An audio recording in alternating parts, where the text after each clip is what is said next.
A gost Dnevnika je ministar pravde Nikola Selaković. Gospodine Selakoviću, dobroveče, dobrodošli u Dnevnik. Evo, prva dilema... Dobroveče vama i vašim gledalcima. Hvala. Prva dilema u vezi sa primenom jeste da li će biti dovoljno sudija i tužilaca. Evo i predsjednik je iznao tu sumnju. Dakle? Ja bih rekao upravo ovako. Dakle, sporazum koji je prekjuče parafiran u Briselu zaista jeste uspeh za našu stranu.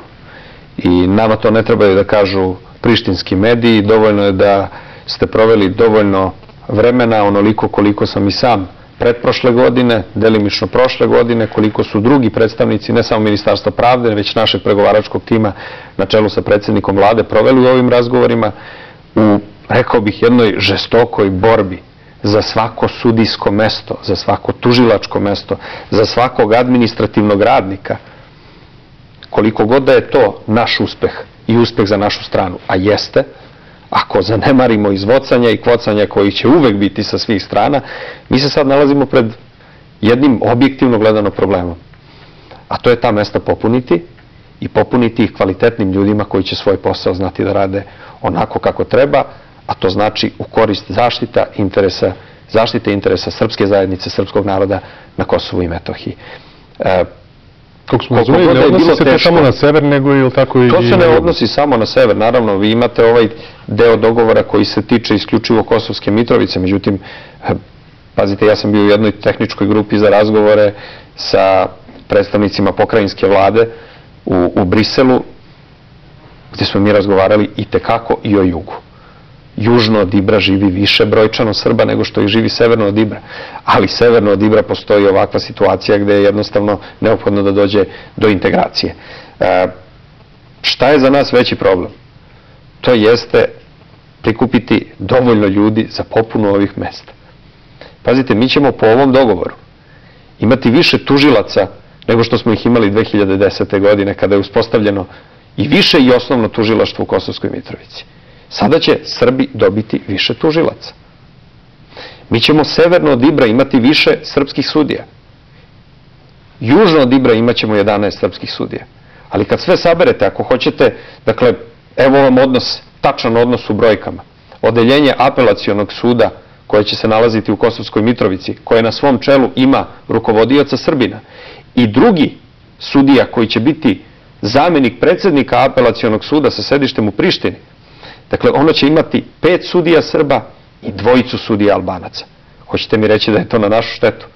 I taj apelacioni sud će odlučivati u drugom stepenu u svim onim sporovima koji su u prvom stepenu rešeni u svim opštinama sa većinskim srpskim življem.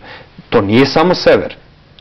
To vam je i Klokot, to vam je i Parteš, to je i Štrpce, to je i Gračanica, to je i Novo Brdo, to je i Ranilug, Kosovska Kamenica. Dakle, to je sa jedne strane. Ako hoćete, u odeljenju za teška krivična dela, odnos sudija je 4:4. A ne zaboravite, odnos stanovništva u korist Albanaca na celom području Kosovsko-Mitrovičkog okruga je 4:1. U odeljenju za opšta krivična dela, opštem krivičnom odeljenju, odnos je 5:4 u našu korist. I kada to saberete i kada pogledate da će u ogranku jednom u Zubinom Potoku, drugom u Leposaviću biti po 2 sudija Srba i da će raditi administrativno osoblje samo srpsko, i to po 7 ljudi, dakle 14, i u Severnoj Mitrovici od ukupno 80 radnika u zgradi suda u Severnoj Mitrovici 54 Srba. Onda ćete vidjeti da je to nešto što je zaista za nas uspeh. I ako imate u vidu da smo se zaista borili za svaku brojku, pa zato su ti razgovori trajali toliko dugo, onda shvatate da je to uspeh. I to zaista jeste uspeh za našu stranu, do koga smo došli izuzetno teško, ali smo došli. Sada je na redu naredni zadatak, taj zadatak jeste kako popuniti ta mesta. Što se tiče samih sudija koji su trenutno zaposlene, šta je sa njima? Da li će oni trenutno zaposleni zadržati posao ili će se birati novi? To je nešto na čemu moramo mnogo dugo da radimo. Jer Srbe treba motivisati i uveriti da oni treba da uđu zarad zaštite interesa srpskog naroda na Kosovu i Metohiji, da treba da uđu u te sudove. I na tome moramo da radimo sa ljudima na terenu.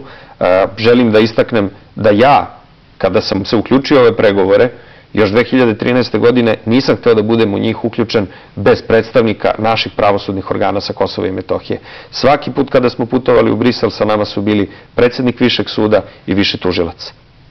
Imali smo i seriju sastanaka na Kosovu i Metohiji, imaćemo i dalje sastanke sa našim ljudima na Kosovu i Metohiji i bez razlike da li je reč o sudijama, o tužiocima ili o našim ljudima koji su zaposleni kao pravosudno osoblje.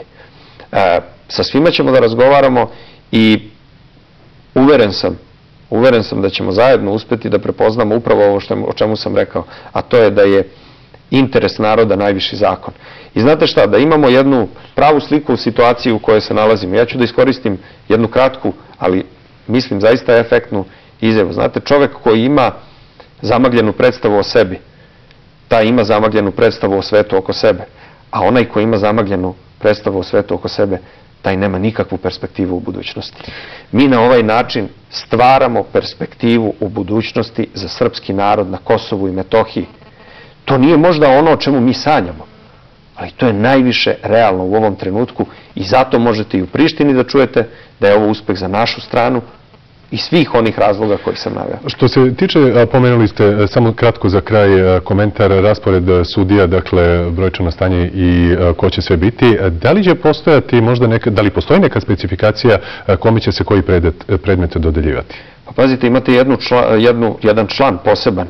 Mislim da je član 5 dogovora koji je postignut, u kome jasno stoji na Kosovu predsjednik suda odlučuje o alokaciji predmeta. Dakle, predsjednik suda dodeljuje pojedincu sudiji ili veću predmete u kojima oni postupaju. Predsjednik suda je čovek koji će biti Srbin sa Severnog Kosmeta. Tako stoji u tom dogovoru i mislim da je to potpuno jasno koliko je i time potvrđeno da smo postigli nešto što je dobro za našu stranu. Hvala najlepše na gostovanju u Dnevniku. Hvala vama na pozivu.